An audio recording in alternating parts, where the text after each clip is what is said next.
राखी सावंतच्या अश्रूंवर अनुश्री आणि प्राजक्ताने उडवली खिल्ली.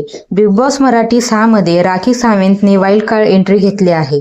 राखीच्या एंट्रीने बिग बॉस मराठी 6 मध्ये मोठा धमाका होत आहे. राखीच्या एंटरटेनमेंटने सगळ्यांची मने जिंकून घेतली आहेत. 20 फेब्रुवारीच्या एपिसोडमध्ये बिग बॉस सदस्यांना त्यांच्या भावनांना वाट मोकळी करण्यासाठी एक संधी देतात. सुरुवातीला तिथं राखी येते. राखी तिथं आपल्या आईसोबत बोलताना खूप भावूक होते आणि मोठमोठ्याने रडायला लागते. तेव्हा अनुश्री आणि प्राजक्ता राखीवर हसतात. प्राजक्ता अनुश्रीला सांगते इथून उठून जा. तेव्हा ती तिथून उठून जाते, परंतु 5 मिनिटांनी येऊन परत ती हसायला लागते. तेव्हा बिग बॉस प्राजक्ता आणि अनुश्रीला ओरडतात आणि बोलतात, तुमच्यामध्ये माणुसकी नसेल तर इथून उठून जाऊ शकता.